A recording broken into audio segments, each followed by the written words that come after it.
name's Hido, and welcome to the Pantheon, the show where we have a look at the best cards for any given commander. And today we've got an Elder Dragon with some horrible artwork. It's Galazeth Prismari, weighing in at 4 mana, and he gives you a treasure token when he comes in, so you could sort of say it was 3 mana. This artwork is absolutely hideous. I hate it. It looks horrendous. But his abilities are really quite good. Flying, always a good start.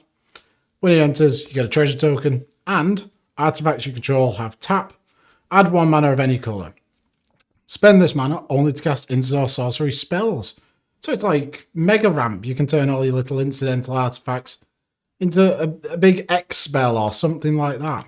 Finally, he's a 3/4. Who really cares? How we're going to be winning with combat here? I very much doubt it. This is quite a cool card, you know, making lots of mana, always very powerful in Commander, and this guy has the tools to do it. So, let's get into it, and at number 5, we've got Togo, Goblin Weaponsmith. And this whole section is cards that incidentally make us a few artifacts. Togo is a 3 mana 2/2. Whenever a land enters the battlefield under your control, create a colorless equipment artifact token named Rock. With a quick creature gets +1. No, quick creature has tap and pay 1, sacrifice Rock. This creature deals 2 damage to any target. And equip 1. So the equipment side of it, we're not really that bothered about, but it does generate artifacts for us to tap, you know, just from landfall. It's really, really quite cool. To go along with this, we a couple of things here just for playing the game. Sign Master Thopterist. 3 mana for a 1/4, I think it is. Whenever you cast an artifact spell, create a 1/1 colorless Thopter artifact creature token with flying. Sadly, the Thopter token will have summoning sickness, so you can't tap it that turn for mana. But still, later turns, it's free value. And Sai also has pay 2, sacrifice 2 artifacts, draw a card, so a nice little card advantage engine there as well. Bloodforged Battle Axe is a 1 mana equipment for a quick cost 2. Quick creature gets +2/+0.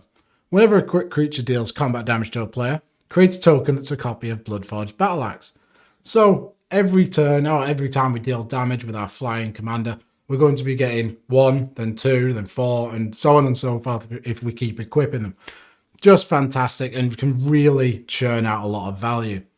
Finally, Gurpara Ether Grid is a 3 mana enchantment. Tap 2 untapped artifacts you control. It deals 1 damage to target creature or player. With all of these artifacts, yes, we want to tap them for mana, but this just gives us immense amounts of value. And I was talking earlier about how sized Thopter tokens, they have summoning sickness. Abilities like this that tap the artifacts for you do not care about summoning sickness, so this can tap those straight away, which is pretty good. Saheeli, Sublime Artificer, 3 mana Planeswalker. Whenever you cast a non-creature spell, create a 1/1 colorless servo artifact creature token. Really, really good. Nice free value for just playing the game. Then, -2, target artifact you control becomes a copy of another target artifact or creature you control until end of turn, except it's an artifact in addition to its other types. If we have a big threat, we can make another one. Really, really good. Mirrodin Besieged, 3 mana for an enchantment. When it comes in, either pick Mirren or Phyrexian. Mirren, whenever you cast an artifact spell, create a 1/1 colorless Mirror artifact creature token. That's the side that we're going to be using. Phyrexian, basically, you draw a card and discard a card at the end of turn. Then, if you have 15 artifacts in your graveyard, your opponent loses the game. Yeah. Not that interesting, that bit. Could build around it, but not in this deck for me. Then we've got Trail of Evidence. 3 mana for an enchantment. Whenever you cast an instant or sorcery spell, investigate. Investigate puts a colorless clue to artifact token onto the battlefield that has pay 2, sacrifice this artifact, draw a card. So it's a free artifact for us to tap for mana, and once it's tapped, we can then pay 2 mana to sacrifice it and draw a card if we want to. Excellent, excellent value. Which brings us on to number 4. Inspiring Statuary. This is a great card, and this allows us to tap all of those artifacts that, you know, they do tap with our commander for instant sorceries, but this allows everything else, aside from artifacts. 3 mana for an artifact. Non-artifact spells you cast have improvise. Your artifact can help cast those spells. Each artifact you tap after you're done activating mana abilities pays for 1. This is really good. It's a nice bit of redundancy. Our commander, is very, very good, but this is another thing that we can use. And you can also tap the statuary itself, turning it into a little mana rock. Really good. Urza, Lord High Artificer, is a 4 mana 1/4. When it enters the battlefield, create a 0/0 colors construct artifact token with this creature gets +1/+1 for each artifact you control. So it's going to be a big boy, but the main reason we want to play him, tap an untapped artifact you control, pay a blue. This ability, as it's tapping the artifact, doesn't care about summoning sickness. So any creature tokens, you can tap those. Then 5, shuffle your library and exile the top card. Until the end of turn, you may cast that card without paying its mana cost. If you have infinite mana, you're going to win the game with this, obviously. Really good, nice alternative to our commander. More powerful, I think. Dockside Extortionist, 2 mana for a 1/2. When it enters the battlefield, create X treasure tokens, where X is the number of artifacts and enchantments your opponents control. Very expensive card, but very, very powerful. Dumps a bunch of artifacts onto the field. Similar, Brass's Bounty is a 7 mana sorcery. For each land you control, create a colorless treasure artifact token with tap, sacrifice this artifact, add 1 mana of any mana to your mana pool. So if you've tapped 7 mana for this, you can use all of your artifacts to cast it. All of your artifacts tap. Oh, we've got Brass's Bounty. We've doubled the amount of artifacts we've got. Really, really good and works very well with our commander. Then a couple of other big mana sort of plays. Storm the Vault is a 4 mana enchantment. Whenever one or more creatures you control deal combat damage to a player, create a colorless treasure artifact token that has all those abilities. Tap it, sacrifice for mana. At the beginning of your end step, if you control 5 or more artifacts, flip it into Storm the Vault. No, not flip it. Flip it from Storm the Vault into Vault of Catalacan, which is a legendary land that has tap, add 1 mana of any color to your mana pool, and tap, add blue to your mana pool for each artifact you control. So this can power out an absolutely massive X spell just by itself, just tapping it.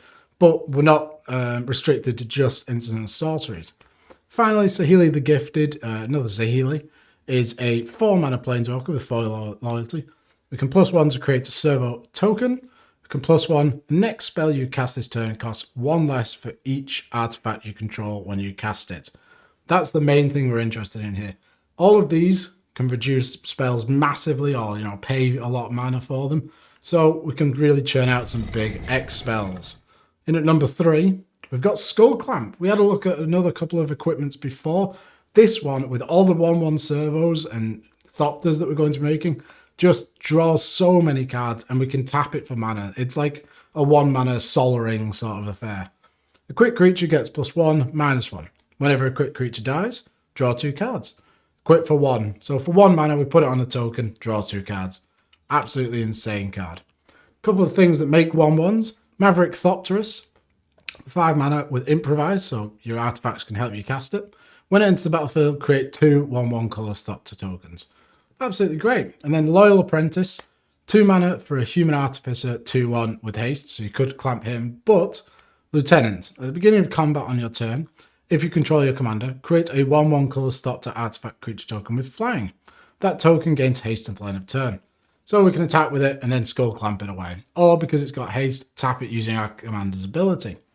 Finally, Hangerback Walker, XX00. Enters with X 1/1 counters on it. When it dies, put a 1/1 color Thopter creature artifact token onto the battlefield for each 1/1 counter that was on it.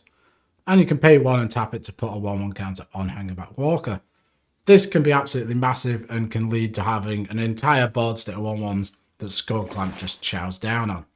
That brings us on to number 2. Epic Experiment. We talked a lot about artifacts, but our commander really cares about instant sorceries, and this is one of the biggest ones that you can find.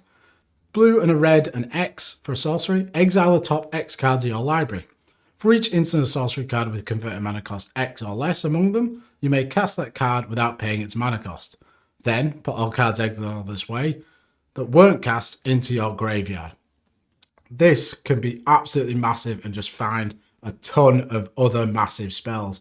But when building your deck, you have to be conscious of how many of these X spells you put it in if you're playing Epic Experiment. Because if Epic Experiment reveals those X spells, X is going to be 0. So really not all that good. Culmination of Studies is another large X spell that we want to be casting. Blue, red and X. Exile the top X cards of your library.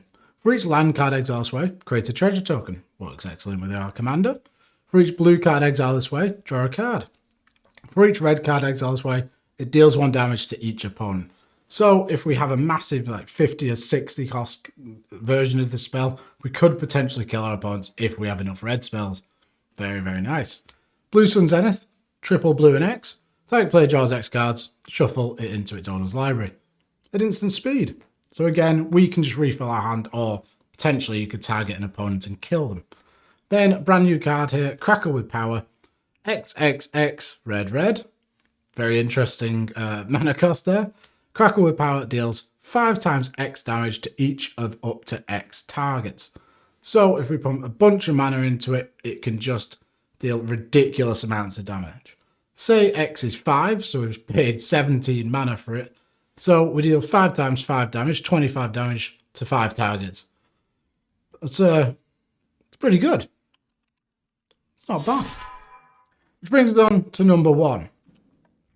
Cladd, Telcor Engineer. 6 mana for a 4/4.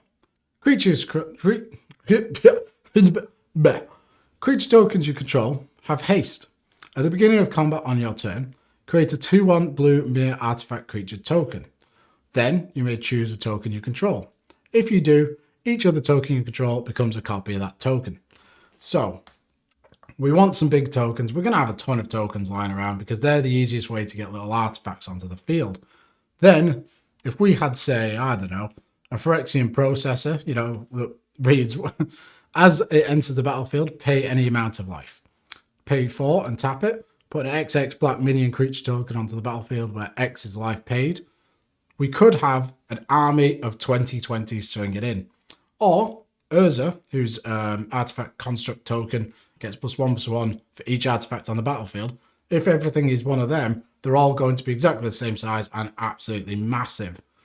To go along with this, Mechanized Production is a 4 mana enchantment aura. Enchant artifact you control. At the beginning of your upkeep, create a token that's a copy of enchanted artifact. Then, if you control 8 or more artifacts with the same name as that one, as each other, you win the game. So, it doesn't even... It can go onto anything. It can go onto one of your rocks, one of your little treasures, anything, and it can just win you the game. It's just incredible. Finally, Masterful Replication is a 6 mana instant. Choose one. Create 2 3/3 colours golem artifact creature tokens, or choose target artifact you control. Each other artifact you control becomes a copy of that artifact until end of turn. This can absolutely do the same thing as Cladd, just wipe opponents out if we manage to get like a big artifact on the field. And those are my top 5 cards for this brand new commander. He's really cool. Pity the art is horrendous, but you can't hold that against him really, can you? He was drawn that way. Anyway, thank you very much for watching. Please subscribe and I'll see you soon. Bye.